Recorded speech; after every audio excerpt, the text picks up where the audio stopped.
All right, welcome to another episode of the Cassels Cast. Joining me today is going to be Roundball Renaissance to break down the NCAA tournament. We're going to go over our entire bracket before wrapping up with some mini games.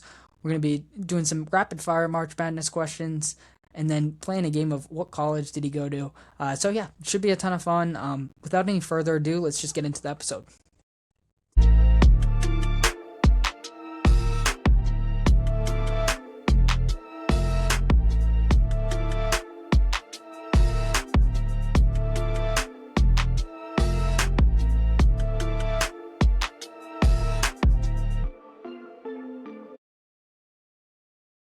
All right, joining the show now is Roundball Renaissance to discuss the entire March Madness bracket. We're gonna go over every game and give our predictions. But first things first, how are you doing today? Good, man. Really appreciate you being here and having me back on. Love talking ball, but specifically, I love talking college ball. Yeah, absolutely. I knew I had to have you on for this because you've watched a game from every team or every conference in college basketball this season with your Project Nomad. So could you just tell the viewers a little bit more about that project and the journey along the way? Yeah, absolutely. So, if you're familiar with me, even in the slightest bit, I do talk about basketball in its entirety: NBA, college, EuroLeague, WNBA, Unrivaled, all of the types of basketball. Just love basketball. But it wouldn't have happened at all if it wasn't for college sports. My dad didn't like any pro sports, was just a WVU guy through and through. And growing up in a state that doesn't have a professional sports team, you attach yourself to a college so much that it becomes your pro sports team. So if it wasn't for WVU and Mike Gansey and Kevin Pittsnoggle, I wouldn't be here talking to you today. So in doing that, I looked at the landscape of college basketball and I thought, I love this sport. I do. And there are times that I love it more than the NBA. Why can't I do something more when the tournament comes around, like we're talking about today? Why can't I be just like super ingrained in the culture and know what I'm talking about instead of just guessing like most people do? So I set it out. I said, I'm going to watch one team or one game from each conference in college basketball. And there were honestly, some pretty hidden gems there. There were also some pretty massive stinkers, and I'm sure that we'll get into that throughout the episode. Yeah, most definitely. I'm going to lean into your expertise a little bit more because I do watch a lot of college basketball, but it's mainly for draft prospects, so I'm missing out on a lot of these great mid-major teams. So definitely going to lean on you for that. But yeah, just in general, that sounds like such a cool project to do, and I'm sure it expanded your knowledge about college basketball significantly, even though you're already a big college basketball guy. I'm sure it's going to pay off come March. The thing that got me the most was really appreciating ESPN Plus and who they employ to deal with their stuff. Because when you're watching a Big 12, an SEC game, these are professional commentators, these are professional camera crews. For the Northeast Conference or for the American East play, these are kids in the AV program in the communications department. Like these are like boots on the ground kind of establishments. Sometimes that's really great because you get to see some like up and coming talent, and other times it's pretty bad. So it's really honestly just a crapshoot. Yeah, no, absolutely. I'm sure you had some fun and interesting experiences with that. But ESPN Plus is kind of awesome in general because you can legit watch any college basketball game you want. And I mean, just thinking back like 8, 10 years ago, that service didn't really exist at all. Yeah, there was only one time that I couldn't find a game on either ESPN Plus or Flow Sports, and that was in the Northeast Conference. I watched Chicago State take on an NAIA team. They got their first win that game. Wasn't anywhere. I ended up having to go to Chicago State's website, just for like general admissions, go through the athletics, find the basketball score, go to that game, go to their communications department, click the link. Like it was this whole ordeal. Outside of that, the only bad experience I had watching it was when I watched Colorado, Colorado State, and Grand Canyon, I think, in the Mountain West Conference. Their website is the worst thing that I've ever had to deal with. It buffers. So first of all, it wasn't on ESPN or Flow Sports, but they archived their games for like next day viewing. I was like, okay, I'll just watch them the next day. No biggie. That website buffers every 45 seconds. And then every like 4 or 5 buffers, it'll just shoot you back like a minute from where you were, just like trying to catch up. It's the worst experience ever. I it almost made me never watch another Mountain West game. I'm gonna do the same thing next year, but it almost made me give up. Like, That is pretty insane. I'm not gonna lie. Like broadcasting games onto a website as a smaller school is one thing. I still think they should probably be on ESPN Plus. It seems easier for everyone, but that's understandable at least. But the Mountain West Conference is pretty established. It's pretty high end mid major. That's genuinely shocking. I mean, you look at Colorado State, a school who legitimately produced a first round pick last year, Nick Clifford. That's just shocking. Honestly, I would have never imagined that. and what made me more angry about the situation is that there was a game on the same night that I couldn't get access to. It went into triple overtime, and I was like, "That dude, that's a way better game. What am I doing watching this game here? Just making myself angry." So yeah, I had to like cool off. I almost put the video out where I said I'll never watch another one again, but then I collected myself and rethought it. So No, there you go. I mean, now you have the longer form platform to discuss it on and share your full thoughts. So yeah, no, that's a nice behind the scenes look. But yeah, let's just get into the bracket. I'm gonna share my screen real quick. We're both gonna obviously make our own predictions. Um, let's see. All right, so we can start off here in the East region. We got a real barn burner here, Duke and Siena. Are you picking a big 16 seed upset or just rolling with Duke? not this year. I'm not. I mean, I'm always down for a 16-1 upset, but Duke is just so good. Cam Boozer is so good. John Shire as a coach is just so good. I really think that this may be like a 50-point blowout. Yeah, I can't see Siena winning at all. I think this is a pretty easy one. With Duke. But now a game that could be an actual legitimate elite game here, and that's Ohio State TCU, a real toss up here. But who are you riding with? I ultimately picked TCU on this one. I love Bruce Thornton. I love that he's going to get his March Madness moment after 4 years of being in Ohio State. But TCU is just so hot right now, and that's all March Madness is. You're getting hot at the right time, and I think they ride this one here. Yeah, I'm gonna go with TCU as well. This is a clear toss up. Obviously, both teams have had really tough paths, and a lot of people think they're underseeded. TCU has had some real quality wins, and like you said, they're kind of playing hot or playing well at the right time. So yeah, I think they can get a win here. Let's move ahead to St. John's in Northern Iowa. The Johnnies have been playing really well too. Shout out to Rick Pitino. I don't see a scenario where Northern Iowa gets a win here. So the fact that they just won the Big East title, let's just go ahead and ride the Johnnies.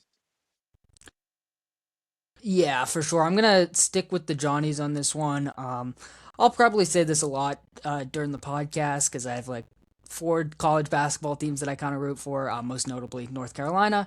But the Johnnies are another one of like my pseudo teams that I'm a die easy fan for. I almost went there. I like the program. J. Cole went there. I love Rick Pitino. So there's just a lot of weird reasons that I kind of like them.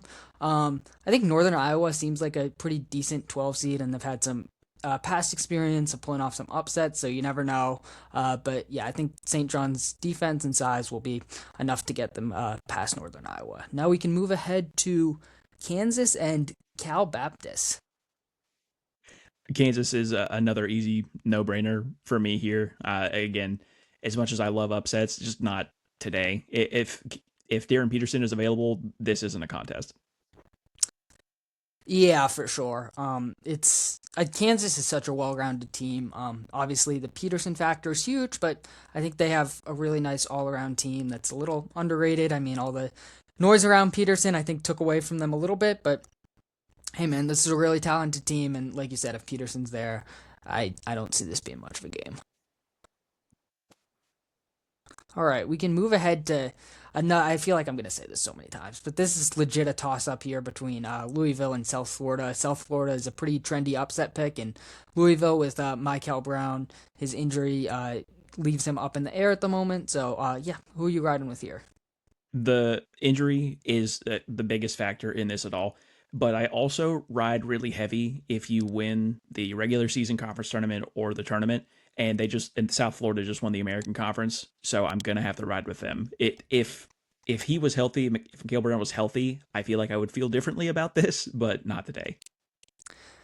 Yeah, I mean, honestly, this is probably the toughest one for me to pick. I've been debating back and forth, but ultimately, I think I'm going to go with Louisville still. It is a risk with the injury concerns, but I think ultimately they're such a talented team, even outside of Brown, and they got great backcourt, great guard play. I think they're due for a win. Some of the metrics are really nice. A lot of two-way balance there, so I think Louisville gets it done, but I think it's going to be super close, and I definitely wouldn't count out South Florida. They're on an absolute tear right now, so yeah, I'm gonna ride with Louisville, but legitimately a toss-up. We can move ahead to Michigan and North Dakota State. This again is another fantastic Tom Izzo team. Don't really have to say much more than that other than to send it to the next round. Yeah, I'm also gonna go with Michigan State. I think this team's fantastic, and it's Izzo in March. Yeah. You can go ahead and talk about UCLA, UCF, which is somewhat of a toss up. But yeah, UCLA had a big run in the Big Ten tournament, and they look really good. I know you have some thoughts about UCF, so yeah, what are you feeling for this game? Yeah, I was just getting ready to say, I know that we're trying to keep this short. I do need to get on a little bit of a soapbox here. Oh, go for it. U- UCF is the biggest bunch of frauds I have ever seen in my life. And I don't mean any disrespect to the students there or the athletes or even the coaches. The selection committee putting them in this tournament is asinine because WVU beat them pretty handily twice in Big 12 play, and we didn't deserve to be in this tournament. So there's no way that they should have made this tournament, let alone a 10 seed. Absolutely atrocious. My bias aside, Donovan Dent and UCLA are on a run of a lifetime right now. Donovan Dent, I think, is really going to improve his stock in this tournament, so I'm riding with UCLA. Yeah, no, I think that's totally valid. I'm gonna go with UCLA as well. I wasn't totally shocked to see that UCF got into the tournament. I know they've had some big wins. However, them getting in as a non-first four team was a little bit surprising to me. And yeah, like you said, UCLA with Donovan Dent kind of hard to bet against. As long as he's healthy, and then Mick Cronin has a ton of experience in this tournament. I think UCLA gets the job done. We can move ahead to Furman and UConn. This is another easy UConn win. This is not the most skilled and the most talented UConn team that Dan Hurley has ever had, but I mean, we're still talking about UConn. We can get them past the first round. Yeah, no, exactly. Furman, kind of a sneaky team, in some ways, but yeah, I don't think they stand a chance against UConn. I thought they were going to be closer to that like 13-14 line. I heard some buzz about them as an upset team, but not against UConn. Now we move ahead to the South region where we got Florida playing either Prairie View or Lehigh. Yeah, if this was any other year, I feel like this would be a pretty easy Florida back-to-back championship run. We'll get to that a little later, but I don't see them having any trouble with this matchup here. Yeah, gonna play it simple, go with the one seed. Now we got another real close game, and that's gonna be Clemson and Iowa. This is honestly probably the one that I was the least sure about out of all the first round matchups, just because I feel like they're both so evenly matched. If you switch the seeding, I would go, yeah, that makes sense. I did ultimately ride with Clemson. I trust ACC teams, especially like middle of the pack ACC teams, more than I trust middle of the pack Big Ten teams. So that's ultimately the only reason why I went with Clemson. Yeah, I went with Clemson as well. I think this will be super close. I think in a vacuum, Bennett Sturts is the best player in this game, so I think that could be a big advantage for Iowa. However, Clemson has a really strong defense, one of the better defenses in the country, and I think they can sort of limit Sturts. And outside of Sturts, this Iowa team is pretty limited. So ultimately, I'm going to ride with Clemson, and they do have a lot of experience in the tournament. Couple years ago they made the Elite Eight. So yeah, I feel pretty decent about Clemson, but it should be a really good game nonetheless. Now we go to Vanderbilt and McNeese State. I love a 5-12 matchup. So give me McNeese here. And the reason that I'm picking McNeese is that because even though we just saw Vanderbilt in a championship game, their last like 10 games, their wins have been really good, but their losses have been very bad and very like you can see the cracks in the armor for them. They have very talented players. They have a guy who's averaging like 2.5 steals a game. I think that they're great individually, but I think that they are not consistent enough to get out of this matchup. Yeah, no, I that's definitely a valid point. They're a pretty erratic bunch.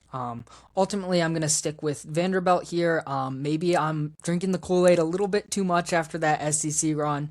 But I just love this backcourt with Tyler Tanner and Duke Miles. I think it's one of the better backcourts in the country, and a big theme for me is I believe in guard play in this tournament. So I have to go with Vanderbilt, and I could see them going on a pretty deep run based off that backcourt. But I do have to admit that they do have certain defensive and consistency concerns that could cost them. But ultimately, I think the backcourt and how much firepower they have on offense will be able to get the job done at least in the first round. Now we move ahead to Nebraska and Troy. We love Nebraska ball here. They had a great start to the season. They have been a little shaky toward the end, but I feel like it's almost destiny that they get their first ever tournament win in the first round. Next round may be a little bit of a toss up, but I do have them advancing in the first round. And this is where I'm going to go with my first upset. I'm going to go with Troy. I'm riding the Troy Trojans with this one.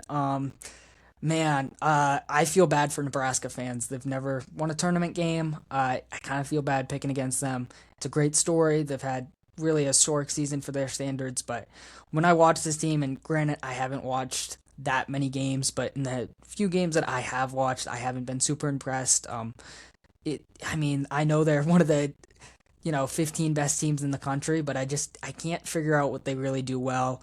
You would think it's 3-point shooting, but they also shoot just like 35%. And outside of Stanford, they don't have a super consistent 3-point shooter. They don't have a ton of size. They don't have great guard play. And I feel like that's just kind of a rough recipe in the tournament. And then you look at rebounding. Troy's one of the better rebounding teams in the country, and Nebraska struggles on the board. So I'm going to go with the Troy Trojans upset, calling my shot in this one.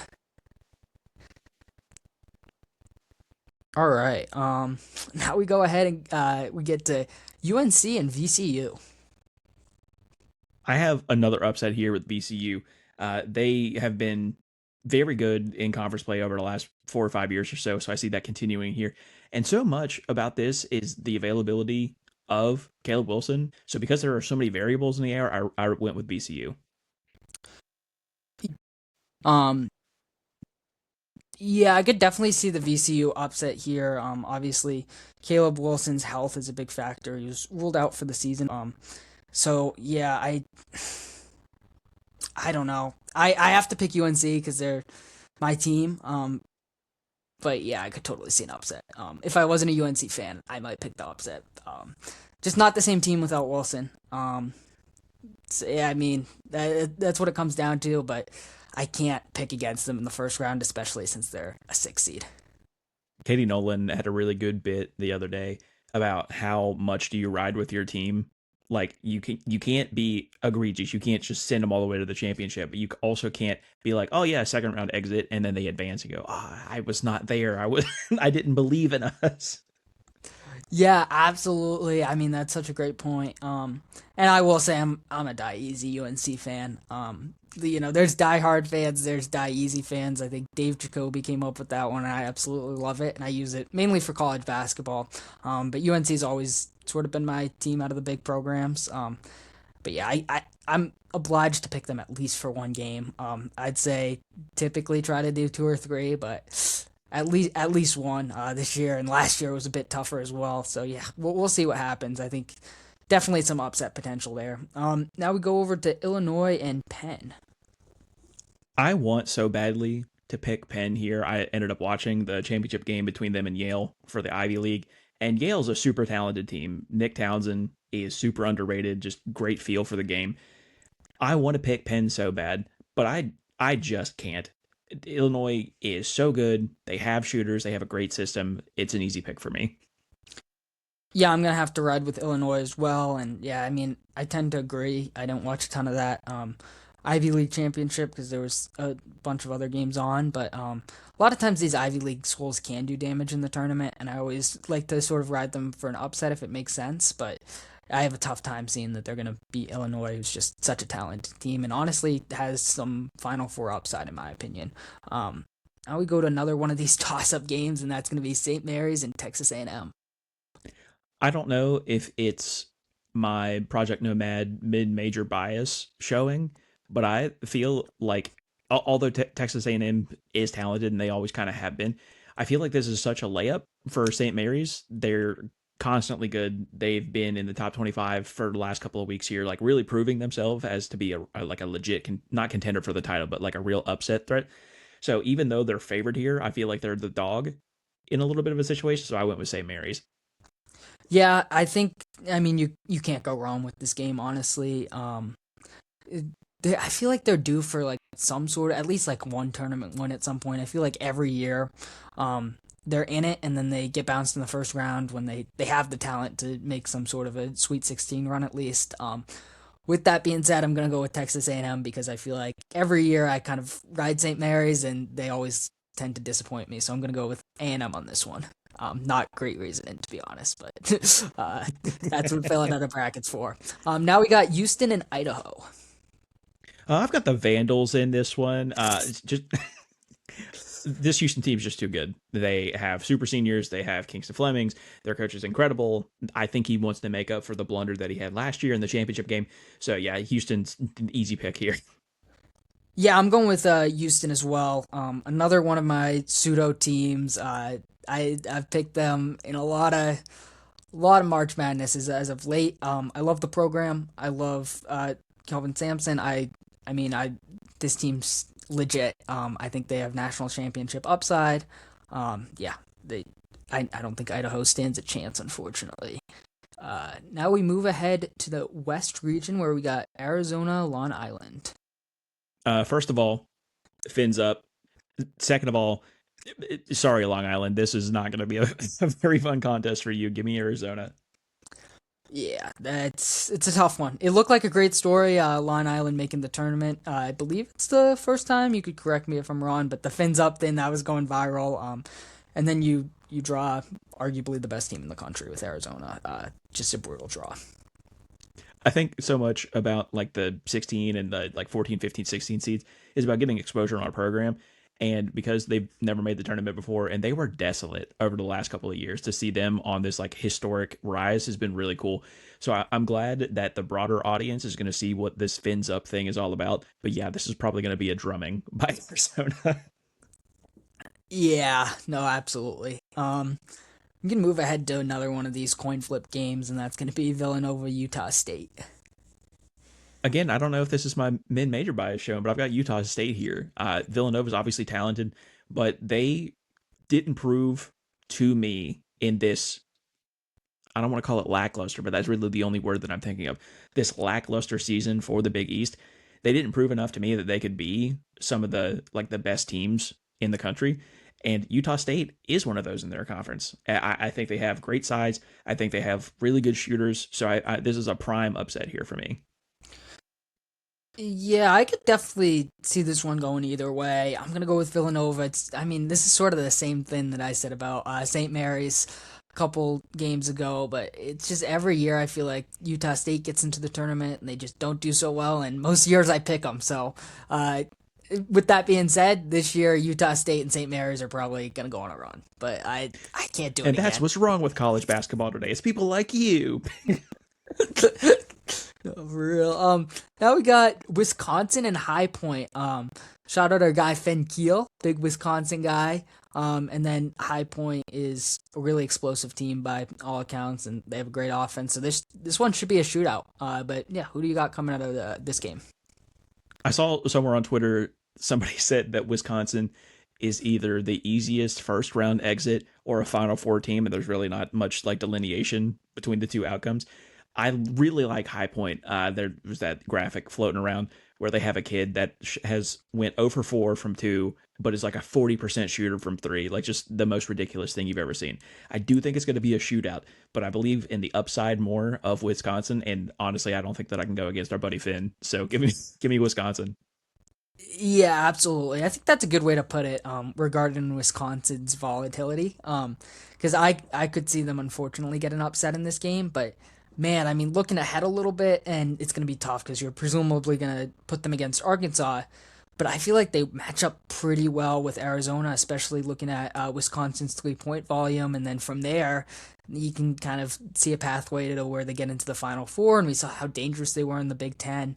But also just they've had a couple bad losses and they played down to their competition at times. So you really never know with this team. But like you, I can't pass up the upside here with Wisconsin. But yeah, moving ahead to Arkansas and Hawaii. I'm never going to downplay a team winning a conference tournament title. Shout out to Hawaii. I do think that Arizona, Arkansas has a top five player in this NBA draft with Darius Cup. I think they have two additional NBA players on their team, so this is unfortunately not going to be much of a contest. Yeah, no, for sure. I think it's really tough when you're going up against that much NBA talent. And Acuff especially has been absolutely absurd during this recent stretch. So yeah, it's going to be hard for me to pick against Arkansas as well.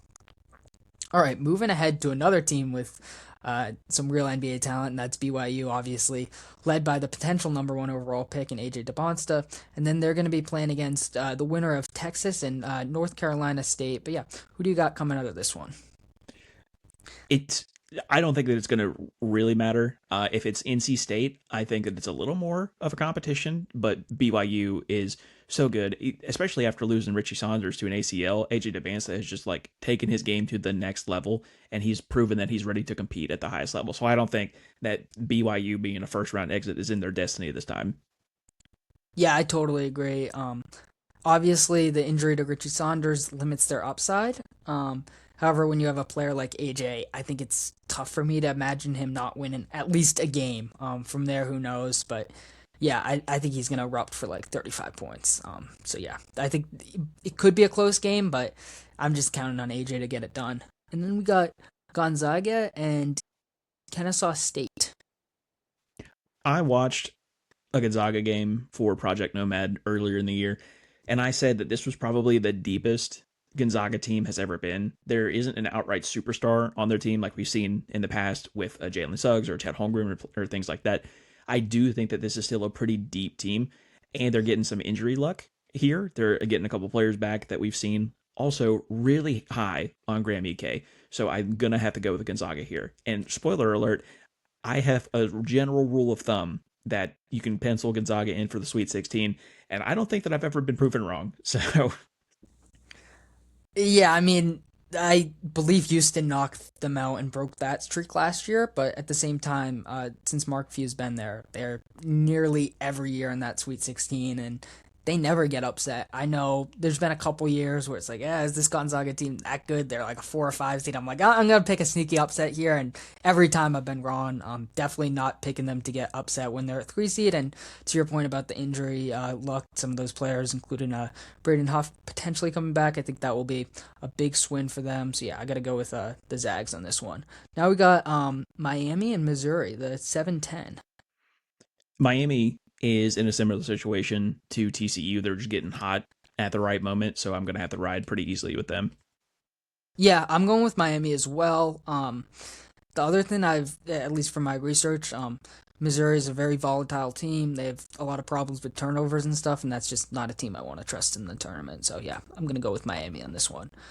Purdue and Queens. Are you feeling a big upset here potentially, or sticking with the solid Purdue team? Shout out to Queens, also featured them on Project Nomad. Shout out to Avante Parker, the kid I highlighted, who caught my eye the most. This is not going to go well for them. Purdue is on a great run right now. I think that Braden Smith, who we'll talk about a little later, is on a pretty good run. He's probably going to improve his draft stock in this tournament. So give me Purdue. Yeah, I got to go with Purdue on this one as well. They're another one of those teams, I would say not to the level of the previous three, but I've always had an affinity for them, and I think they can get the job done. And yeah, I mean, honestly, not to get too far ahead, but like this side of the bracket looks pretty manageable for them, so I think they could be in for a deep run. And yeah, Braden Smith's been fantastic. They end up winning the Big Ten, and they're playing right at the right time. When you think about some of the inconsistencies they dealt with earlier in the season, it looks like that's behind them, and I think they could be in for a big run here.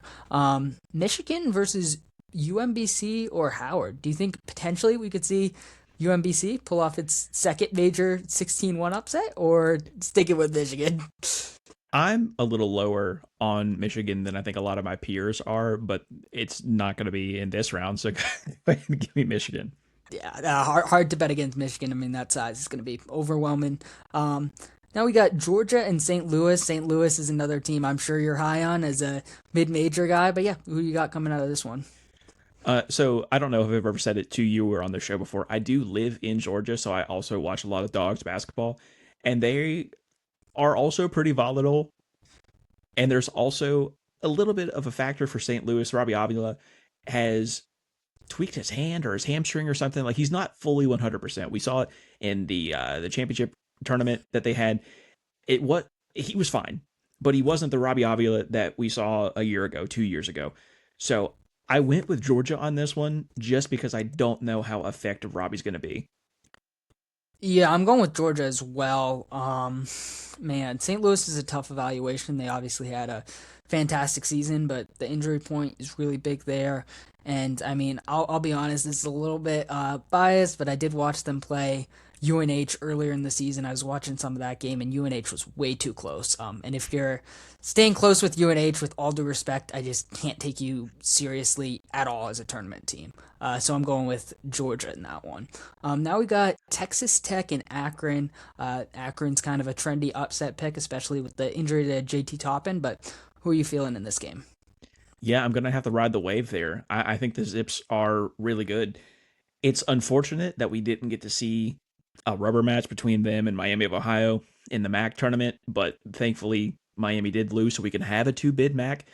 The injury to JT Toppin is obviously super unfortunate. I wanted to see him in this tournament. I wanted to see him be, the guy that we've seen him be over the last 2 years. There is a silver lining for Texas Tech fans, and that is Christian Anderson, who is criminally low on most draft boards, at least in my opinion. He has the opportunity to go for 40. However, the Zips have three guys who are absolute defensive nightmares for him. Between the three of them, they play like 25 minutes a game ish, and they're averaging 6 steals a game. They will rip him. They will make his life hell. So I think because of that, and not to mention their incredible shooting, I'm gonna have to ride with the Zips here. I love it, and this is the first upset pick that we're gonna agree on. I got the Zips pulling off the upset against Texas Tech as well. And yeah, I mean, this could pretty easily go wrong because they have Christian Anderson, like you said. But I like the point about how they match up defensively. And I mean, this team has really been a machine in the MAC for the last few years. I remember they got into the tournament last year. I thought they were going to pull off an upset as a 13 seed. Not quite, but they were close. They were competitive. Ton of shooting from what I've gathered in my research process, and not a lot of size, but Texas Tech without Toppin doesn't have a lot of size either, so I think that could be negated there. But yeah, high powered offense, like you said, good perimeter defense. I think they're gonna pull off an upset. I think it will be close, obviously, but yeah, I think the Zips can get it done, and that would be a real cool story to see. Another potential trendy upset pick here. We got Alabama and Hofstra. There were some, in case anybody's just finding this out now, there have been some off the court issues with Alabama, and because of that, that's why Hofstra is a really trendy pick. I just don't. I think that Alabama as a program, as an ideology, is better than a trendy upset here. So I'm gonna have to ride with Alabama despite all the off court troubles. Yeah, I'm going with Alabama as well. Nate Oates is one of my favorite coaches in college basketball. I love his offense. I think they get it done. And I mean, listen, I picked against Christian Anderson in the last one, and I don't feel great about that. I can't pick against Christian Anderson and LeBaron Philon. At least one of them is coming out with a win. So I think it will be Philon. I think Alabama still has a solid team, despite the Aiden Holloway off the court stuff. I think they can get the job done. We move ahead to Tennessee and the winner of Miami, Ohio, SMU. This one's so dependent. If it's SMU, I think it's Tennessee pretty handily.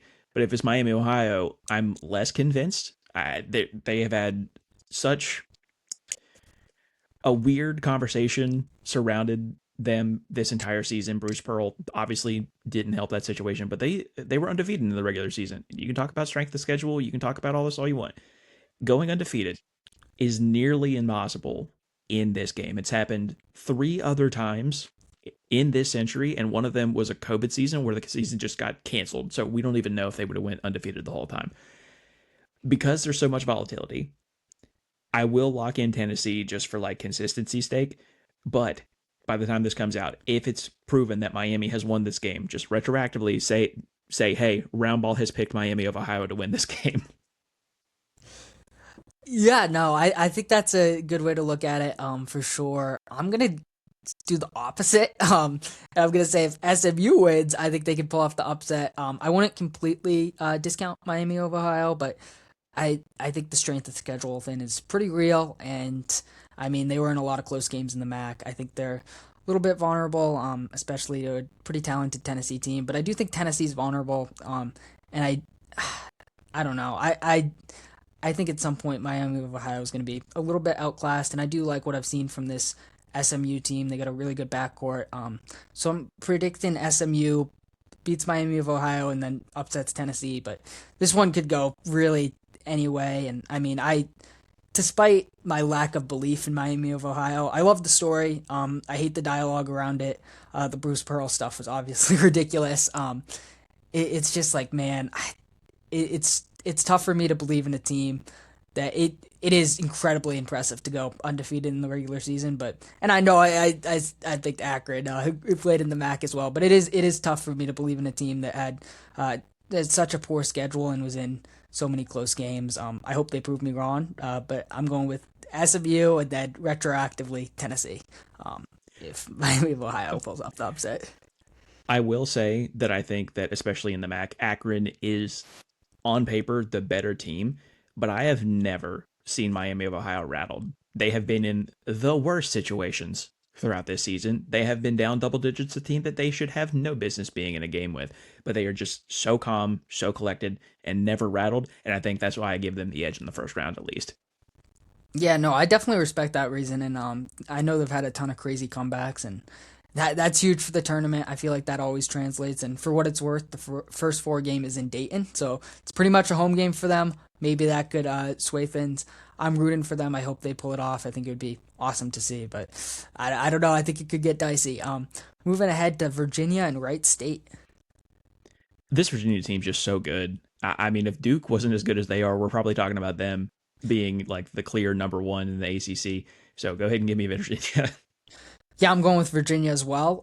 Typically not a big Virginia guy, but I have a lot of faith in this team. Not just to beat Wright State, but to go on a big run. They played awesome in the ACC tournament. They have an incredibly well-rounded team. I think they have the goods to do something special in March. Moving ahead to Kentucky and Santa Clara. This is not the Kentucky team of old. This is not a John Calipari Kentucky team. So while they're still going to be Kentucky to some extent, they're going to be competitive in SEC play and throughout the rest of the season. I just don't believe in this team to be winners in a tournament setting. And you throw in like the mystical like March Madness of it all, where Santa Clara, this is their first tournament since Steve Nash was enrolled in school. Like I feel like it's just in the stars for Santa Clara to win this game. Yeah, I'm going with Santa Clara as well. This Kentucky team looks pretty fraudulent to me. They haven't been too good in the Mark Pope era. So yeah, I think Santa Clara gets it done, and they have a ton of length, ton of versatility. They're good on both ends of the floor. Alan Graves is one of the more underrated draft prospects. Not underrated on draft Twitter, but underrated in the mainstream media, I would say. And I think he has the goods to get it done and put together a really special tournament run. I think they're gonna upset Kentucky and potentially do a little bit more damage. We can move ahead to Iowa State and Tennessee State here. 215.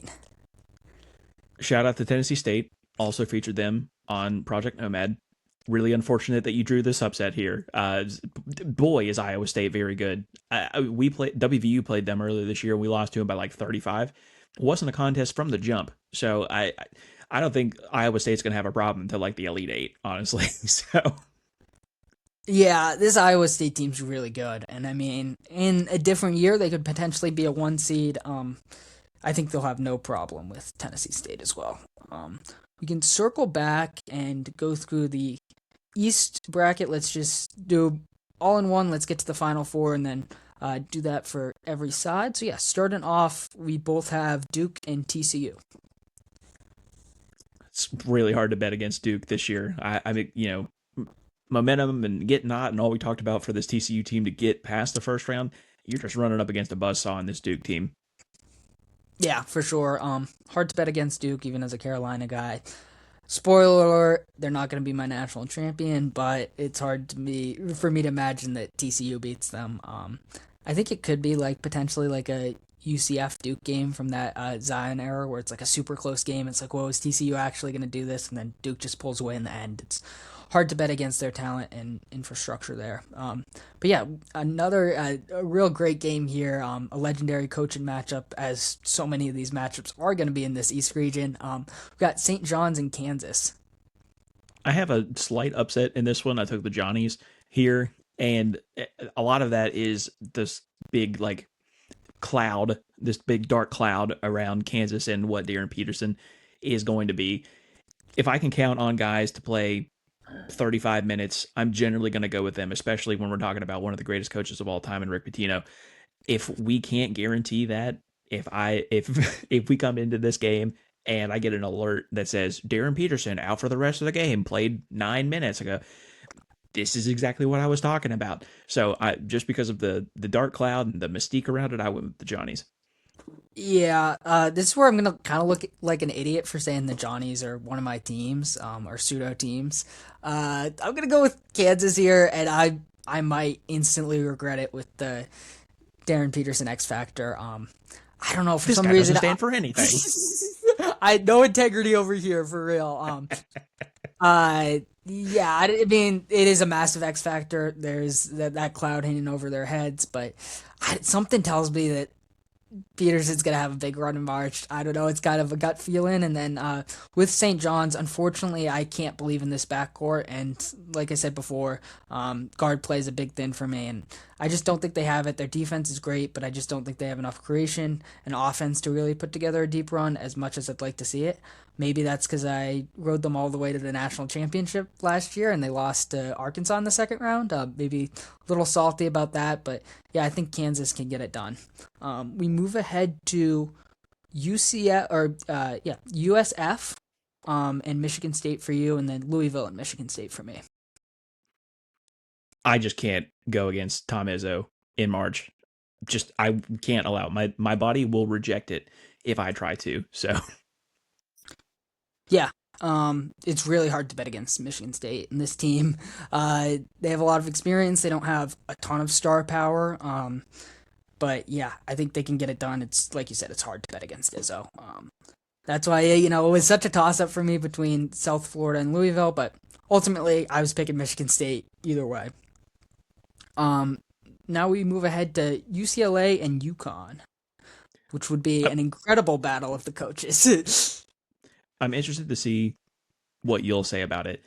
But UConn is one of my like home away from home schools. Like I love every prospect that comes out of there. I still have stock in Jordan Hawkins. Like that's how much I love UConn and Dan Hurley and the players that come out of there. This isn't a fantastic UConn team. This isn't the UConn that we've seen over the last couple of years.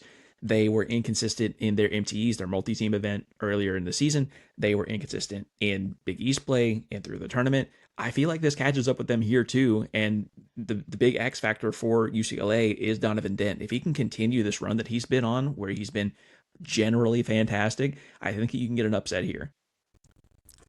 Yeah, I don't hate the pick at all. I think this could really go either way. UConn, I'm gonna ultimately lean towards their experience.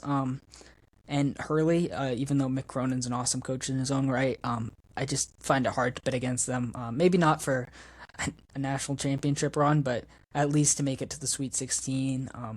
You look at obviously winning back-to-back national championships, and then last year they went toe-to-toe with Florida.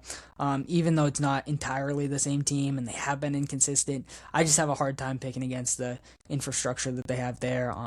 And yeah, I mean, growing up in New England, I feel like everyone really kind of liked UConn, and I just sort of had my own schools. I wouldn't consider myself like a UConn hater, but I mean, I wasn't as high on them when they won national back-to-back national championships as a lot of my friends, especially my boy Nick Davidson, who is convinced that they're gonna win another one here. Do a little bracket challenge with the fellas, and he's putting in two brackets, picking UConn in both of them. He thinks Braylon Mullins is going to be the number one pick next year. He's a big UConn guy, but yeah, continuing with the East region, you got St. John's and Duke, and then I have Kansas and Duke. Duke will run into a problem eventually, and it's potentially this round. This is obviously going to be the closest game that they've had in the tournament so far, at least in my opinion. I still feel like they pull it out here. I think that John Shire is too good of a coach, even though he's going up against a legend in Rick Pitino. I think he's too good of a coach. I think his roster is too good to lose here after this incredible season that they've had. So I have them moving on. Yeah, I mean, maybe this is where my bias comes into play. And like I said, God, I might really regret hitching my wagon to the Darren Peterson trade. But I got the Jayhawks pulling off an upset. Rock chalk Jayhawk. I I will admit my bias is a factor here, but also the injuries on the Duke side are concerning to me. Caleb Foster and Pat Gongba dealing with injuries. Potentially, they're hoping to get Foster back for the Sweet 16. I definitely think they can stay afloat before then. But who knows if he's going to be at 100% when he returns. And then Gongba, they're speaking optimistically about him, but he's a big man dealing with a foot injury. He was in a boot earlier. And he has a history of injuries. So I just that really turns me off of Duke. Besides just being a Carolina fan and really never wanting to ride them past the Sweet 16. So there's a little logic behind it. I will admit some of it is picking with my heart, but I do think Duke's injury problems are going to catch up to them at some point, especially because this isn't a super deep Duke team. And when I look at like how good they were last year, and obviously they were a couple plays away from making the national championship game and potentially winning it. I don't think this team compares in any sense of the word to last year. So yeah, I don't think they can get it done at the highest level, and I got the Jayhawks pulling off an upset. Now we can move ahead to for you it's Michigan State and UCLA, and for me it's Michigan State and UConn. As much as I love Donovan Dent and the coaching staff at UCLA, this is where their story ends. Again, Tom Izzo in March, hard to beat. Izzo in March. Yep. Enough said. I love this Michigan State team. They play hard on both ends of the floor. They can beat you in a few different ways. They don't have like the guy. I guess Jeremy Fears would be the closest to that, but he's still a tremendous player in his own right. And I think they've been a little bit more stable than UConn. So yeah, I think Izzo gets it done. And they move ahead to the Elite Eight. Do you have them pulling off the upset against Duke, or are you still riding the Blue Bloods? I I'm gonna have to fall on my sword here. I think much like you with Kansas and Darren Peterson, I just believe in Cam Boozer too much. Like I just think that he is one of the few guys in college basketball that is good enough by himself to get you a game, and especially with all the injury history that they're dealing with that we just talked about, I feel like this is like a legacy game for him. He's gonna have like a 30-point triple double or something crazy like that to get him to the next round. Yeah, no, I can't argue with that logic at all. Boozer's my number one prospect. I think he's incredible, and he could be that one man wrecking crew, and he's won at every level. So I can't count him out completely. He's a tremendous player. Part of it, like I said, is the Duke bias, but yeah, I can't argue with that logic. I'm gonna go with Michigan State here over Kansas. I cannot ride Kansas to the Final Four. I'm already terrified riding them to the Elite Eight. So yeah, gonna go with Michigan State. Izzo, he's due for another Final Four run, and I think this team has the goods to do it. I don't know if they can win it all, but I like this team to at least make a Final Four run. We can move ahead to the.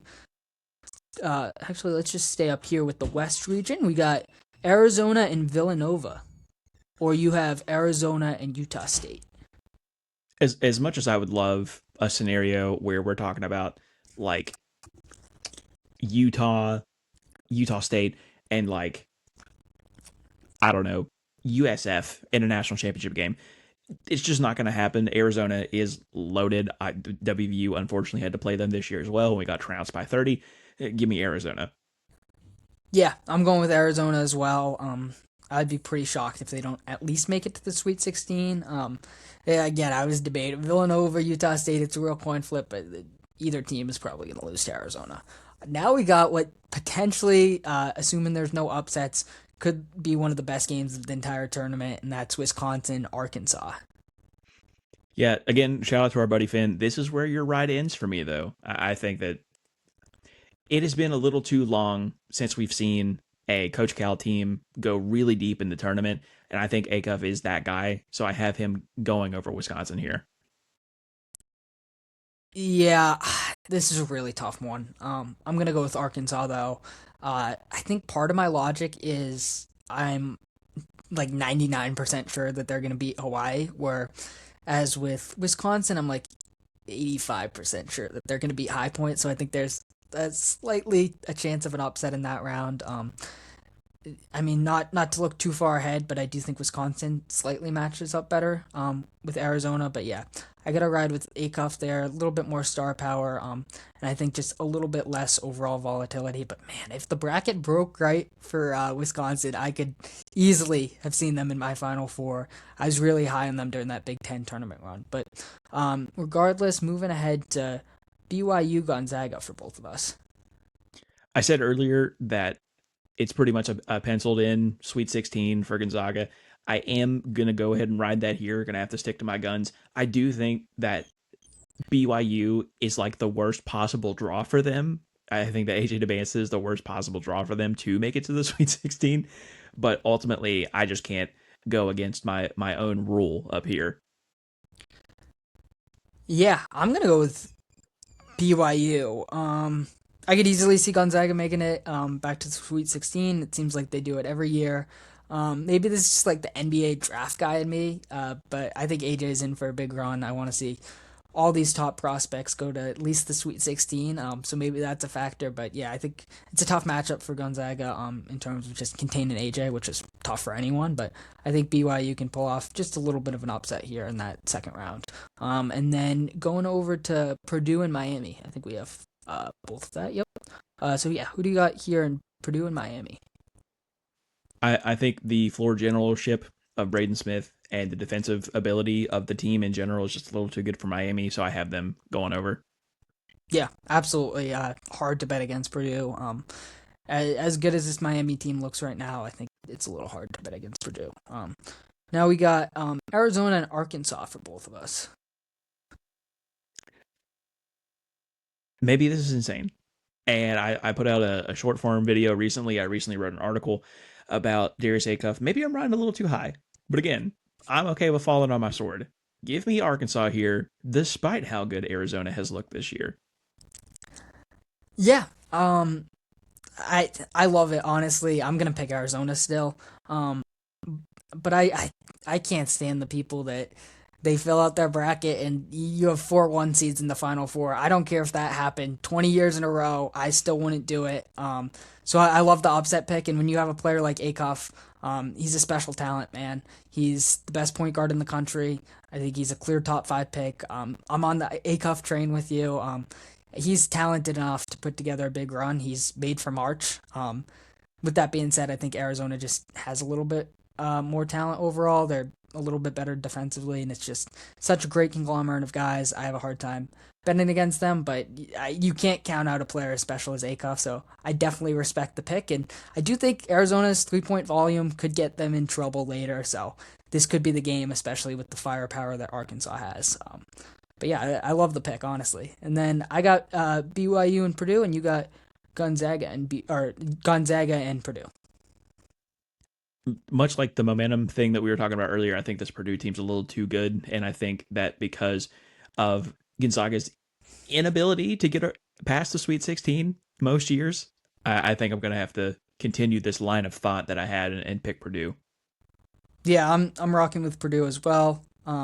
Just such a great team overall, and they did have a rough patch earlier in the season, but that's behind them. They're playing their best basketball right now, and I mean, heading into the season, I thought they could be a clear national championship contender, and with how this bracket's broken for them, I could potentially see that happening as well.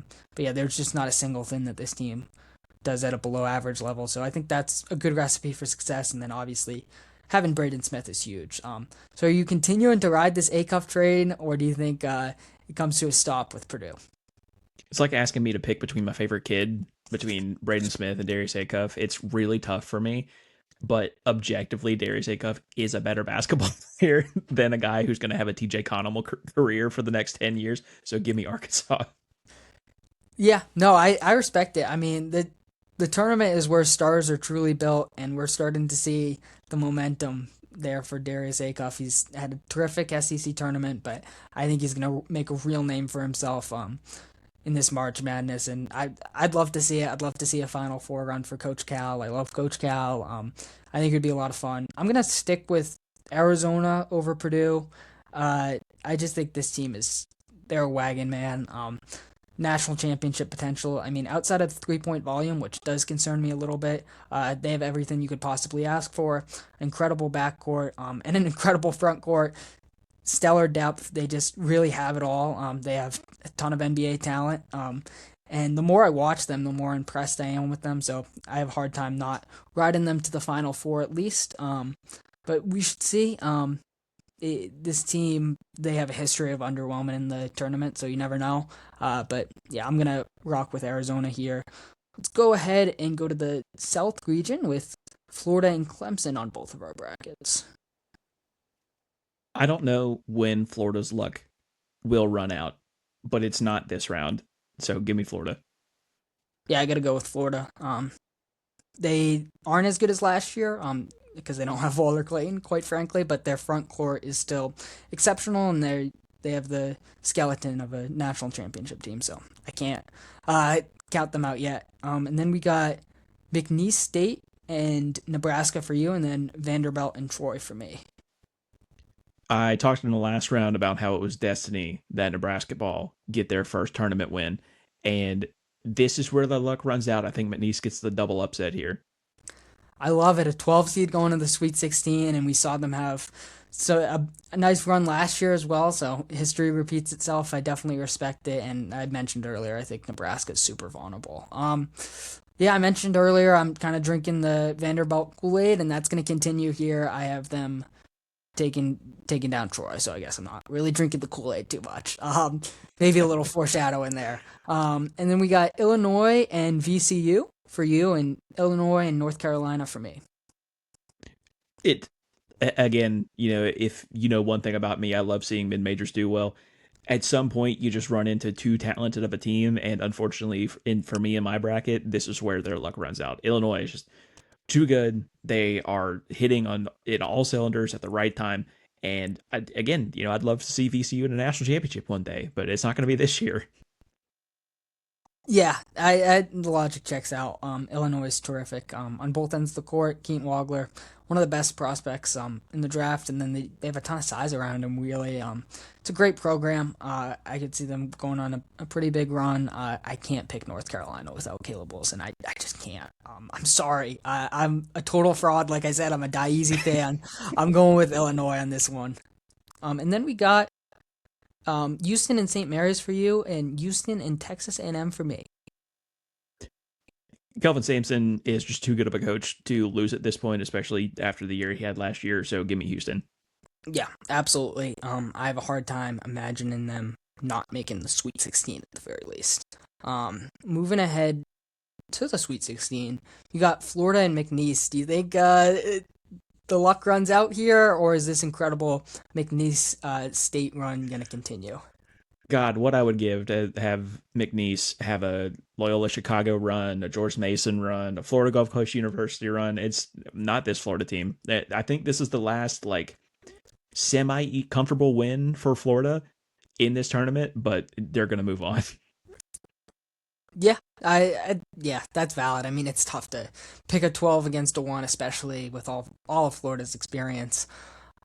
I have a 5 against a 1 though, and Vanderbilt absolutely pummeled Florida in that SEC tournament, and I think offensively they're equipped to beat Florida, and I'm gonna pick them to do it again. Side note, I hate how the bracket's set up.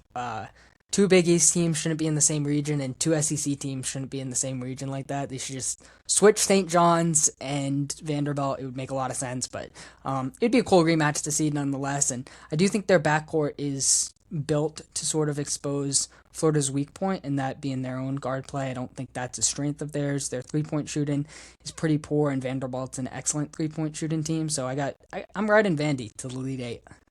Which is kind of insane because if you told me coming into this year that Boogie Flan and Xavier Lee were going to have bad years after the year that, well, especially Xavier Lee that he had last year, are you out of your mind? Did you see the kid play?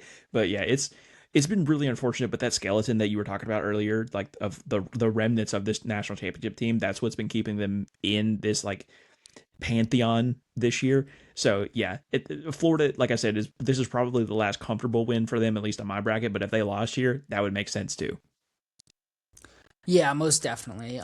It is surprising, especially like seeing those guys go to Florida, this great program. It is surprising just how unproductive they've been, but man, at some point, I think it's bound to cost them.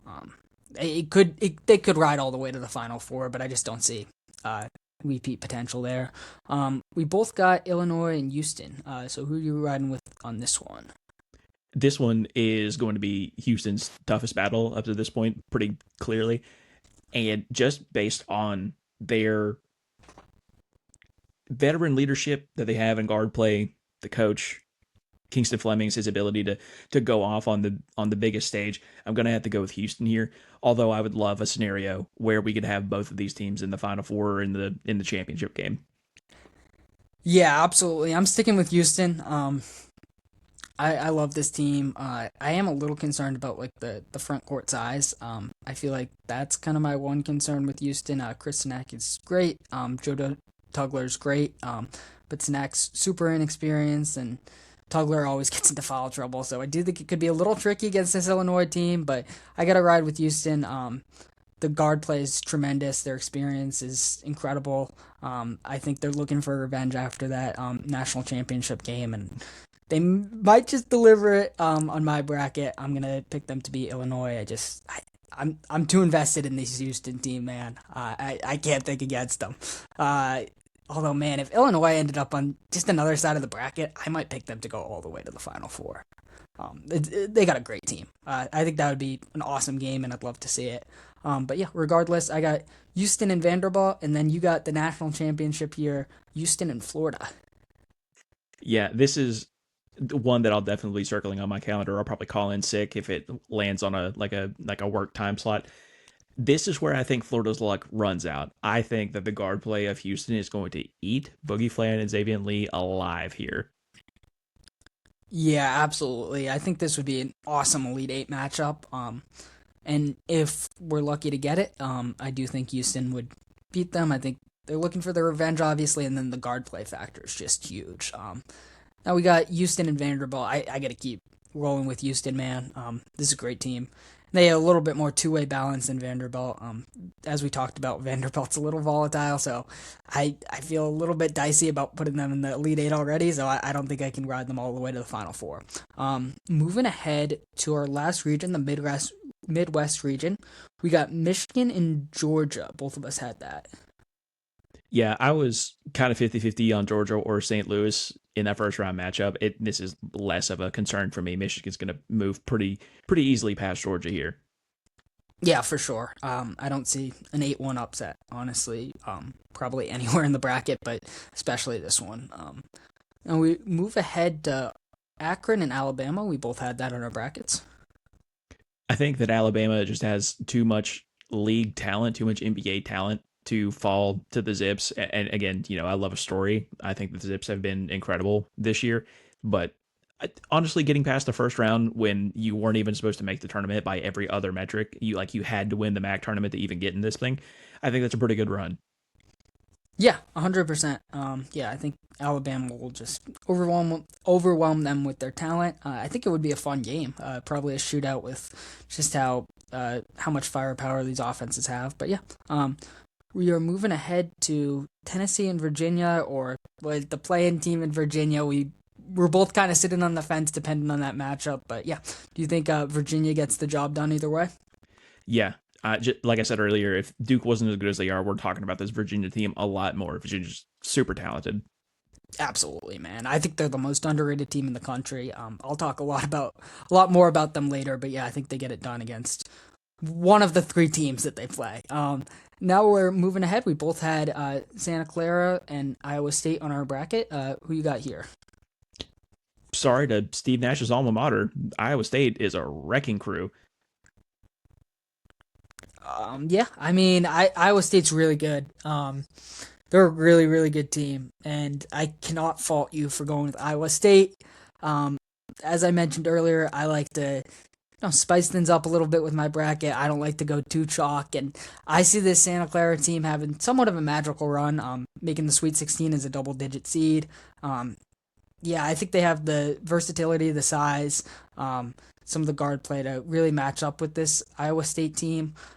For as great as they have looked and as dominant as they were in the Big 12, which is the best conference in college basketball, I am a little bit concerned about like their center play as well as their high end guard play. And ultimately, I just really like the Santa Clara team. I think Alan Graves is going to have a monster tournament. I'm going to keep saying that one. I don't know, just kind of a feeling. I think that Santa Clara gets it done and they pull off an upset. All right. Moving ahead to Michigan, Alabama. We both had that one. Like I said earlier, I think I'm a little lower on Michigan than most people that I know, but I think that they're good enough to get past Alabama here. Yeah, for sure. When the bracket first came out, I was kind of debating Alabama, just because of how strong their guard play is, and that was even before the Holloway stuff came out. But then I did a little bit more research, and I was like, well, how did they do against Florida? How did they do against Arizona, teams that are sort of similarly built to Michigan? And they did awful. So I got to roll with Michigan. This front court is insane. The other two teams I mentioned would probably be the second and third best front courts in the country, but Michigan's number one and might be the best front court I've ever seen. So yeah, I got to rock with Michigan. Next up, we got Virginia and Iowa State for you, and then Virginia and Santa Clara for you. I'm still going to ride this out. I think I'm just mentally scarred from the belt to ass that they put to us earlier in the season. Iowa State's just so good. Like their 3-point shooting is incredible. I think they have a couple, probably not first round guys, but definitely a couple NBA players on their team, and they just have the ability to shoot the lights out. And if they can get hot, it's over for this team. Yeah, no, absolutely. Their shooting's incredible, and Montelovich he's one of the best shooters, probably the best shooter in the country. And then Joshua Jefferson's a really fun player, like that point forward type, toolsy guy. So they definitely have a ton of talent, and I could easily see an Elite Eight run, maybe even a Final Four run from them. But as I mentioned, I did pick Santa Clara to pull off the upset last round. But I think that's where the train ends. I'm gonna go with Virginia. Um, I just can't have a 10 seed in the Elite Eight. That's a little bit too rich for as much as I like Santa Clara and as impressed as I have been in the games that I've watched. I got to go with Virginia. I think this team really has everything. They don't have, I guess, like that top end NBA talent, but they're just such a well rounded group. I think they have what it takes to make an Elite Eight run, maybe even a bit further. But yeah, are you still riding the Iowa State train all the way to the Final Four? I am. And the reason that I'm doing it, like I've alluded to a couple of times here, I'm not as high on Michigan. I've just seen them play a couple of times this year. And while they're obviously incredible, they're a number one seed for a reason. The games that they look bad, they look like they don't know how to play basketball. And that's really concerning to me as a team that has championship aspirations. Like take Duke for example, right? They've lost twice this year, or twice in the regular season. And the combined margin loss for those two games was 4 points. They have been incredible all year long. And for Michigan, you just can't say that.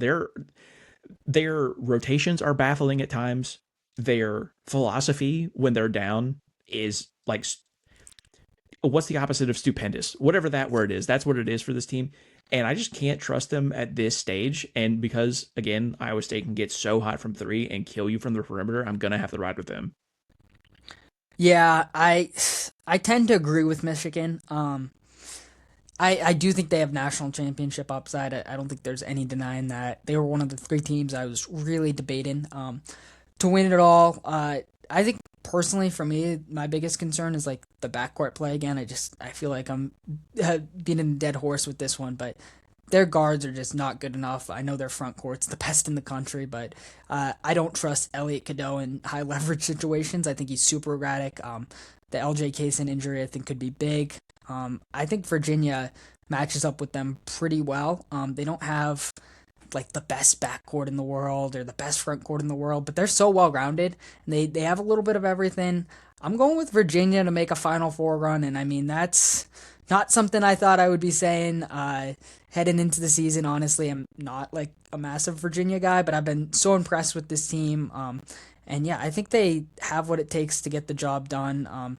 You look at Chance Mallory. I think he's been fantastic as a freshman and a really high level guard. I think he's probably going to be a multi year guy, but I think he goes to the NBA at some point. And then you look at Ugana Onyesu. I hope to God I'm pronouncing that name right. One of the best, if not the best, shot blockers in college basketball. So I feel like he can sort of negate some of Michigan's size advantages. And then Malik Thomas is another really good player. I could go through their entire roster and say nice things about them because whenever I've watched them, I've been super impressed with this team just as a unit. And yeah, I think they have what it takes to pull off a sneaky little 3-1 upset against Michigan. And I also like having only one seed in my Final Four. So I'm going to go with Virginia in the Final Four. All right. Go ahead and start over with Michigan State Houston for me and Duke Houston for you. I still, what I said earlier about Cam Boozer and his ability to win you a game by himself, I'm going to ride that here too, as much as I love this Houston team. The championship game, I have more concerns, but to get there, give me Duke. Yeah, no, I don't blame you at all. I mean, when you have a player as special as Boozer, and then you do have some really solid experience around him, some really great size on this team. I had them going out earlier, but I could definitely see a national championship run. You just can't count them out, and obviously they're the number one overall seed for a reason. So I could definitely see it. I'm gonna go with Houston over Michigan State. I think this is where the Izzo run kind of ends. I do think at some point not having that necessarily go-to guy, superstar level creator will cost Michigan State. I think when you look at Kinston Flemings, when you look at Milos Uzan, when you look at Emmanuel Sharp, they just have so much backcourt creation. And I mean, Fears is fantastic on Michigan State, but outside of him, there's just not a ton of creation, and he's more of a playmaker to begin with. So I think Houston has the goods to get it done. I'm riding the Houston train, and I'm drinking the Kool Aid. Then we go over to Arkansas, Iowa State for you, and then Virginia, Arizona for me. Uh, who would have guessed this one? I'm going to pick Arkansas here. I, this is admittedly an anecdote on my part, but I used to live in Lexington during a couple of the years that Coach Calipari was there. And the first year I lived there was the run where they went on the almost undefeated run. They lost to Finn's, Wisconsin. And I met him at a Dunkin' Donuts in the next town over. And for whatever reason, even though like he should have been like mobbed by everybody in there, no one gave a shit and like no one knew who he was. And I walked up to him, I was like, "Hey coach," real big fan, like shook his hand. And he was so nice to me. He sat and talked with me just about basketball for 10 minutes when he absolutely did not have to. So you will never catch me saying a bad thing about Coach Cal. When you combine that with how much I love Darius Acuff and the fact that they have a couple other guys that are going to be NBA players eventually, whether that's a first or second round pick or even walk or like a unsigned free agent somewhere. I believe in this team a little too much. Is that going to be my downfall? Maybe, but I will have to fall on my sword here. I love it. I would absolutely love to see an Arkansas national championship run. Acuff is so entertaining, and they got a really solid group around him too. I think it's funny enough. There's two Malik Thomases in college basketball, but Arkansas's Malik Thomas is also a really solid player. I think he's a little underrated draft wise, the 3-point shooting. And that Cal story is awesome, man. He just seems like such a genuine guy. I would have never expected him not to be mobbed in any public setting in Kentucky, quite frankly. But that's an awesome story, and just from every interview I've seen, and I love how he really focuses on getting these guys to the next level and the programs that he's built. He just seems like such an awesome dude. So I definitely respect that. For me, I got Arizona, Virginia. This is where the Virginia train has to end. I like them as a sneaky Final Four team, but yeah, I mean Arizona, they're just so good in every single area except for that little one area of the 3-point volume. But they're such a juggernaut of a team. I think they could certainly get to the national championship, and I gotta ride some shock at some point. So going with Arizona there, and then Duke, Arkansas, does the Darius Acuff train continue and they win it all, or are you defaulting to Cam Boozer? So an hour ago, an hour 15 minutes ago now, I did have Duke as the national champions. But the more that we've talked about this, and I kept saying that Cam Boozer's good enough to win you a game. He's done that 2 rounds in a row for me now, and I just don't think that he has a third one in him. Unfortunately, because I would love to see John Shire get a national championship. But when you think about the Darius A Cup of it all, when you think about the Trevon Brazil of it all, the Malik Thomas, the DJ Wagner when he remembers that he plays basketball really well, I think that Arkansas is too good to falter at this stage. I feel like because they got really hot at the end of the year, winning the SEC tournament, I think that's going to be like a really good wave of momentum for them in this tournament. And I think Duke's luck's just going to run out.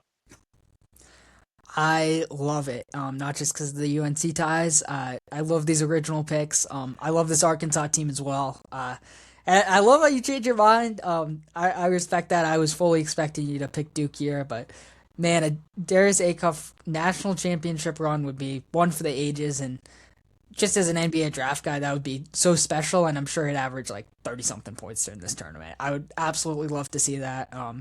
And that would be such a great national championship game, even though Duke's in it, especially because they lose. That would be awesome to watch. I For think I'm a me, little salty too because there's this guy, and I didn't mention him by name, but he runs like a big board like everybody else does. He had Darius A Cup 38th. I know who you're What are talking. we talking about, man? I need Darius A Cup to go on a run of a lifetime just to prove that guy specifically wrong. Man, we could talk about these like Twitter big boards for hours. And Dude, I do think there's like a lot of value in analytics. When I do the brackets, I look at Ken Palm a lot. When I do the draft stuff, I look at Bart and all these analytics. There's a lot of tremendous stuff out there, but going solely on analytics, I think can be uh, a little bit risky. To be nice, when I see like Tyler Tanner, I think the world of the guy. I think he's tremendous. When I see him in top five big boards, I don't see where you're coming from on that one. I'm gonna be completely honest, and I get it. Acuff is not a good defender. He's just not. He's not at all. I totally understand that, but for me, the question is the offense at an elite enough level to where that doesn't matter? And I don't see how you could argue elsewise with Acuff because he is just a total offensive engine and he just screams NBA star. I don't understand what people aren't seeing there other than just like trying to be different. With all due respect, I having him outside of the top 10 is insane. And I think like at this point, he's got to be at least top seven. I have him number four right now. For me, so I'm super high on him, and I I don't get the backlash. I mean, yeah, I get it defense, but how many guards in this league do we see that are just absolute offensive engines and they can't defend? There's a lot of them. I not to plug too much of my own stuff here. I write for SB Nation for their Jazz affiliate site, and in my article when I brought up the defensive metrics, I was like, oh yeah, I mean I can't think of one single guard in NBA history that's a traffic cone on defense and they can't build around him. And then I have pictures of Damian Lillard, Luka Doncic, and Steph Curry. Like, yeah, it worked out pretty well for them. And I'm like in no way putting these aspirations on Darius Acuff. Like he has a very long way to go to be even in the same sentence as either of those guys. But to sit here and pretend in big 2026 like you can't build around a defensive liability guard is insane. Yeah, no, it's genuinely insane. I think the guy who reminds me the most of is Jalen Brunson.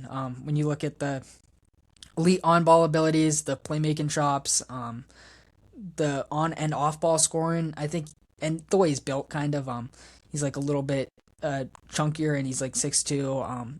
He just reminds me so much of Brunson, and Brunson's a top 10ish guy in the league. So yeah, I don't think you can go wrong with Acuff, man. The dialogue's just out of hand. I mean, that's a conversation for a different podcast about uh, draft boards and all that. But yeah, the dialogue is completely out of hand. I love that you're riding him all the way to the national championship. Man, I was having a tough time with this one. But if it could be any, I mean, could it be anyone else? No, it's gonna be Houston, man. It's gonna be Houston. This is gonna be so. Three of the last 4 years, I picked Houston now, officially. The other year, UNC was a one seed, so I had to pick them, of course. Um, when they're a six seed, I don't have to pick them, but when they're one seed, yeah, who else am I gonna pick? But man, Houston they're due. They're due. They've been so close so many times. I low-key thought they should have got the one seed over Florida. But a two seed winning it isn't crazy in any way. And I mean, when I look at this team, the two-way balance, the guard play, the experience, I think they have it all. Arizona is tremendous. I could totally see them winning it all. I just got to give the slight edge to Houston. Like I said, the one concern I have with Arizona is that 3 point volume, but I got to go with Houston in this one. Maybe a little personal bias, but I think that's what you got to do with brackets. It's fun at the end of the day. I'm picking Houston to win it. But yeah, we'll have to see what happens. It should be a crazy March. Real quickly, I'll show our viewers our entire bracket. So this is mine. Yeah, screen record it, screenshot it, whatever. Roast me in a couple weeks or be like, hey, this guy's a genius. He picked Houston to win. Yeah, so here's the full receipts. And then we can switch over to yours. And yeah, same thing. You can go back to this in a few weeks and say, hey, Roundball was a genius. He picked Arkansas to win it all. Or you could be like, whoa, what happened there? So yeah. And if you want to come at me in my Twitter mentions, you better come correct because I will talk back. So Absolutely. Yeah, never afraid. Yeah, no, I respect it. I love what we did with our brackets there. I love how both of us only had one seed, not too much chalk. A little quick rant for me before we get into our mini games to close it out. There is too much chalk in these damn brackets. I do bracket pool every year. I wish I could make a rule where I said, guys, you can't pick all four one seeds in the final four. It's pathetic. It's embarrassing. Pick some upsets. If you don't have at least two double digit seeds winning a game, not acceptable. Not acceptable in my book. Not rocking with that over here. To say that you got the final four right last year, if you picked all one seeds, you didn't. You played it chalky, and that's pathetic. I don't respect that at all. I just don't. So don't do that. And also don't copy our picks because we're not experts, and you should all have your own opinions. But yeah, quick little rant aside. Unless you have any comments, I think we could get into the mini games. yeah, just to add on to what you said there, don't pay attention to me and my picks. I mean, if I had it my way, I'd get Utah State all the way to the final. So I just don't don't trust me. Exactly. I mean, a lot of times the people who don't do as much research and they go off their own opinions, they can be the ones who win. And guys like us, quite frankly, can end up overthinking everything. But yeah, who knows? Ultimately, it's fun. And it should be a really crazy tournament. I think we're gonna see a few more upsets this year than last year. But yeah, we can go ahead and move on to the mini games. So to wrap up the show, what we're gonna be doing is just a few rapid fire questions about the tournament. I know we talked about it for like an hour and a half, but these will be a little bit quicker.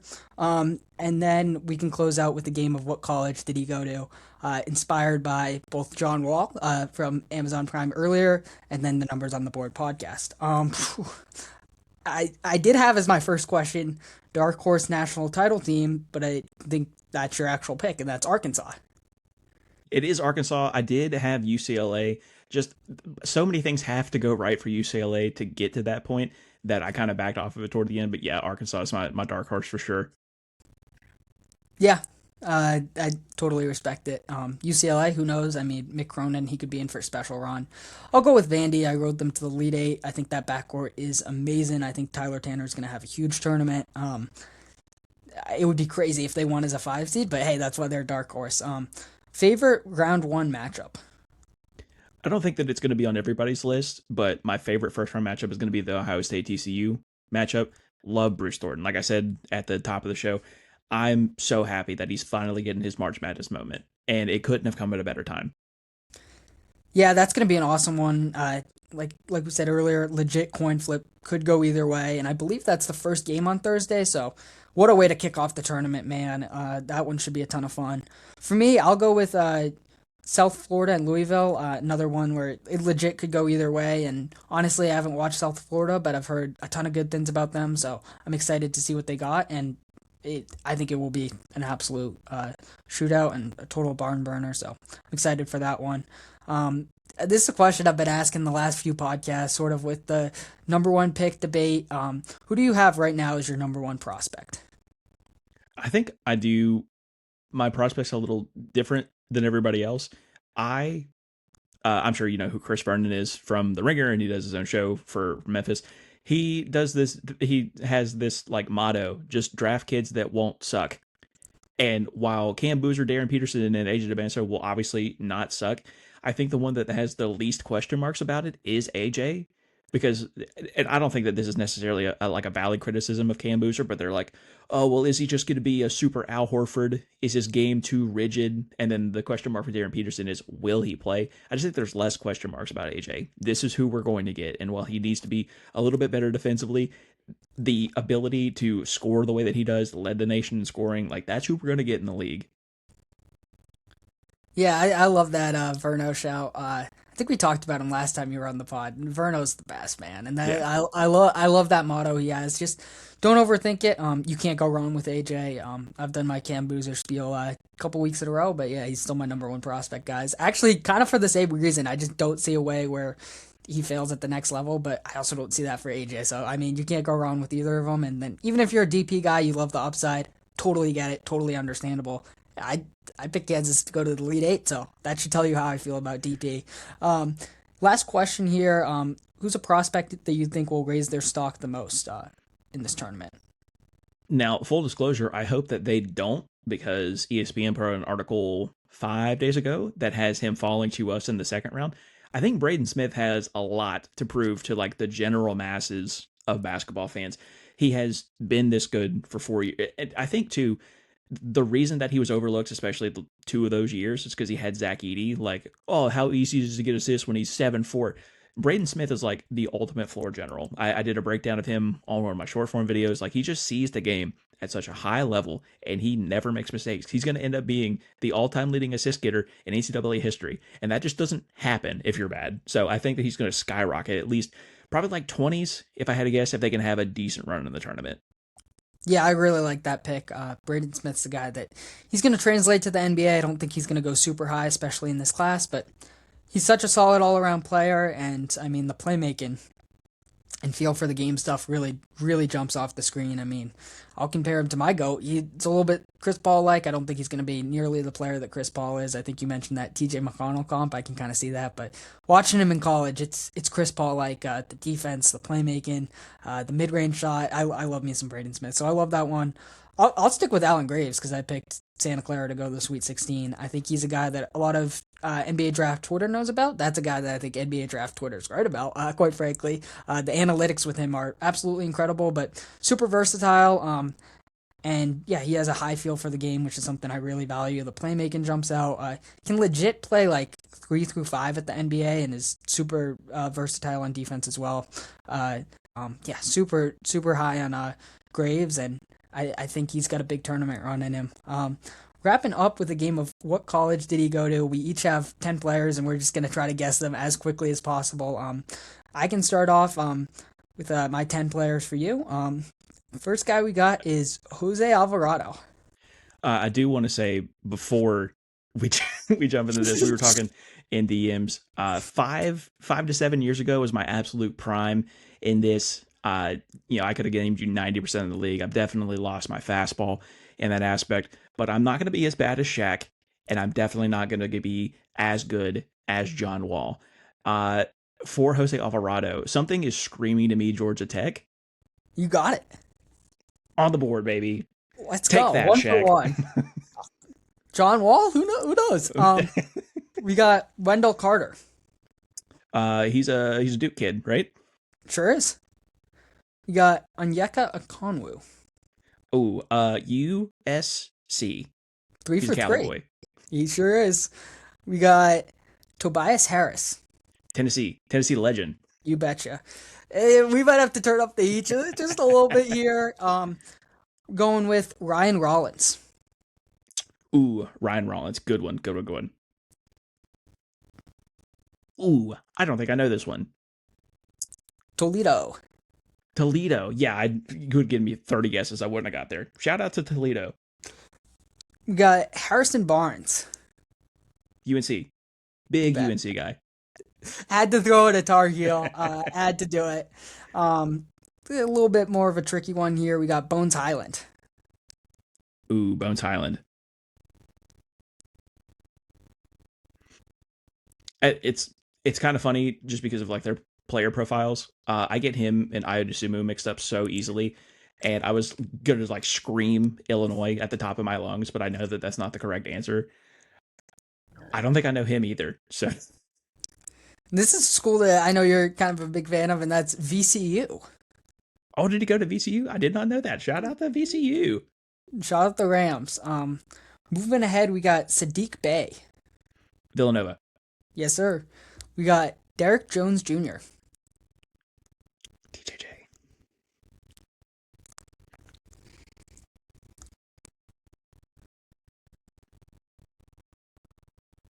You're gonna tell me and it's gonna be like the most obvious thing ever, but I don't.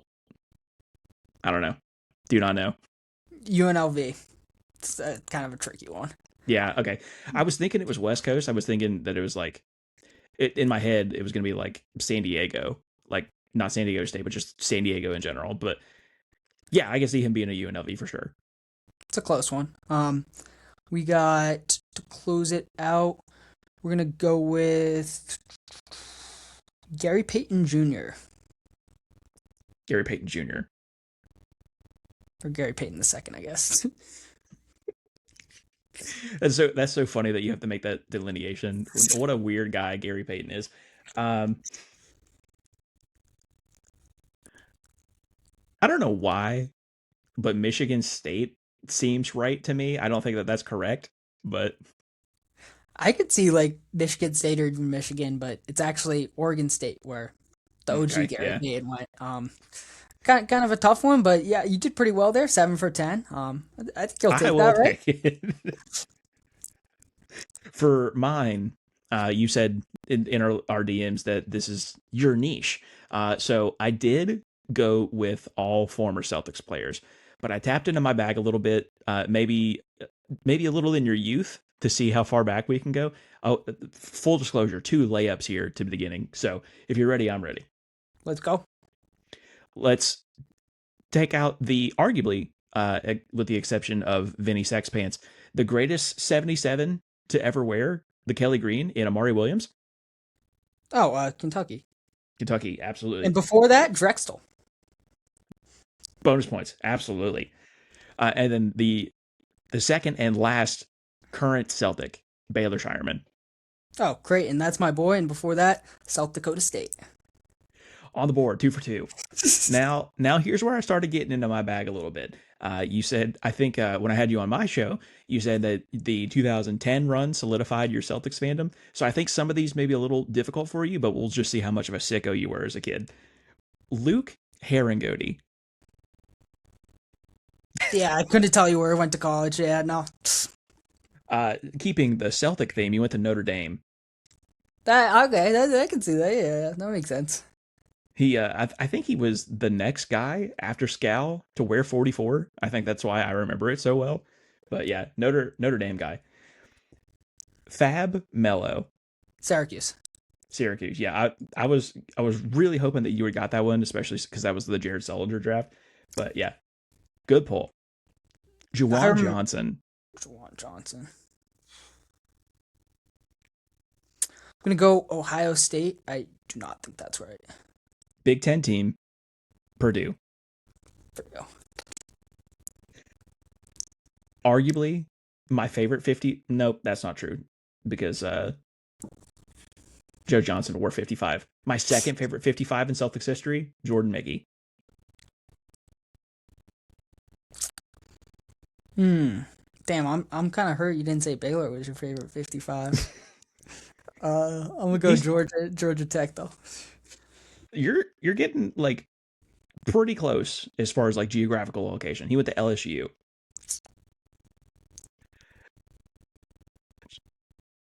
Not a Celtic for very long. 6 games, in fact. Celtic legend Jameer Johnson, Jameer Nelson.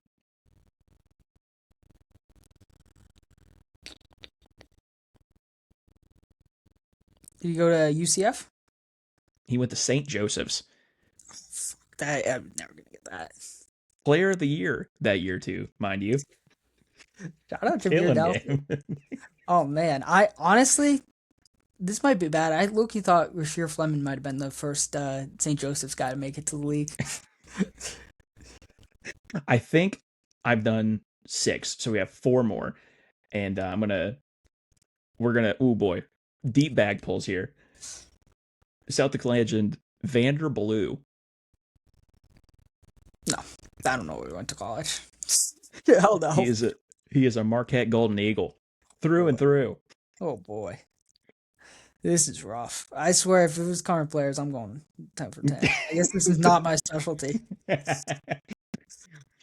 right, let's go with actual, more of a Celtic legend than the guys that I have listed so far. Eddie House.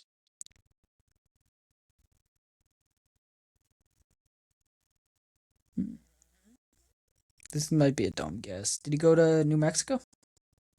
Dude, you're like dialed in with geographical location, but just like ever so slightly off. He went to Arizona State. Arizona. His son went to New Mexico. That was. Did his son go to New Mexico, or was that New Mexico State? Um, I don't know actually. That'll have to be a Google. And the last two here. I will give you the quasi hint that both of these schools that these guys went to are going to be mid-major schools. So just throw all the Power Fives out the window. Oh no. Oh boy. Unironically, probably one of my favorite Celtics during his like very limited time in Boston, Carlos Arroyo. Gotta go mid-major. I'm gonna say he was a VCU Ram. Not VCU this time. Florida International University I don't know. in Miami, right now, literally like 20 minutes away from the University of Miami campus, and no one knows about it. So. Oh man, yeah. And then the last one here, the best number 11, well, second best because of Peyton Pritchard. The second best number 11 ever, Courtney Lee. I thought you were about to say Nest Freedom, although that's not a mid-major. I do know that one. Courtney Lee. Courtney Lee. I'm gonna say he was a Richmond Spider. Still pretty good geographical guess. You went to Western Kentucky. Oh, I've never seen that one. Western Kentucky. Oh no. Dude, I knew that I had to get deep in my Celtics bag to get you because you said that you could name the whole league. I'm like, oh boy, I need to get him on some oldies, man. Man, I should have not said that, man. I should not have said that. Oh man. I'm gonna do this again with another guest and just like not tell him, just be like current players only. I'll get 10 for 10. I need to have my revenge because that was, I'm not gonna lie, that was a little bit humbling, bit of a blow to the old ego, but yeah, you move on it. Like I'm not delete the VOD. delete it. I mean, yeah, this is how you know I'm real though. I'm keeping this one in. Yeah. Could not get it. It's all right. Charge it to the game. Move on. Good, better, best. Yeah. I would say like I'm disappointed in myself, but also there was none of those players just like, oh damn, I did know that one. Yeah. So I just charge that one to the game. I remember picking Courtney Lee in a fantasy draft, like in 2K 12 or 13, and it has stuck with me ever since. And that exact same reason is why I know, and I will forever know, that George Hill went to IUPUI. Yep. No, that one, honestly, funny enough, even though he like didn't play for the Celtics and was kind of like a random role player up until like my high school years. I don't know why I know that one, but yeah, that Courtney Lee, he did have some moments. He was one of the original 3-and-D players. Shout out to him. No idea, Western Kentucky. I'm not gonna lie. Well, when now you you'll said, never forget. now I won't. Absolutely. I'm not gonna lie. When you said like former Celtics, I was thinking like, oh, like Evan Turner, I can get in that bag. Oh, Jay Crowder, yeah, Marquette. I was thinking Avery Bradley, Texas. I know this. I'm good. Greg Monroe, even Georgetown. I'm good. See, I knew that far back. You definitely knew where to stop me. So, hats off to you. I know how much of a sicko you are when it comes to this game. We're cut from the same cloth, so I had to like deep, deep pulls to get you. Respect, respect. No, absolutely. Yeah, I'm definitely gonna do this again on the pod. So stay tuned. It was a lot of fun. I got to get my revenge, and whoever I tell, I'm not gonna tell them I know 95% of where players went to college. I'm like, let's keep it current. Let's keep it current, please. I was hoping I would have probably done better with like current two-way guys. Honestly. But yeah, no, it's a ton of fun doing the mini games and then obviously going over the big bracket with you. Appreciate you hopping on the show. But before we officially wrap it up, I just want to give you a chance to plug your work, tell our listeners where they can find you at. Yeah, absolutely. Again, appreciate you having me on. Love being able to chop it up. You can find me literally everywhere you can think of. I make short form videos on YouTube, Instagram, and TikTok. I also make long form videos on this platform that you're watching this video on. Follow me on Blue Sky and Twitter. Just, I've always wanted to say this. Just Google me, Roundball Renaissance. I've done enough stuff now to where it'll pop up. And if you don't want to see my face, A, totally understand it. B, you can read my words that are right. I have my own website where I put a bunch of blogs, roundthegame.com, and I have recently accepted a spot to be a contributor for SB Nation's SLC Dunk website, talking about the Utah Jazz. Yes, sir, absolutely. Make sure to go check out his work. Links will be in the description to everything. So yeah, make sure to check it out. He does a great job, and yeah, we'll have to do it again sometime. It was a ton of fun, and can't wait to see how this tournament shakes out. Yeah, absolutely. We're in for a good one. Most definitely. All right. Catch you guys on the next episode. Peace.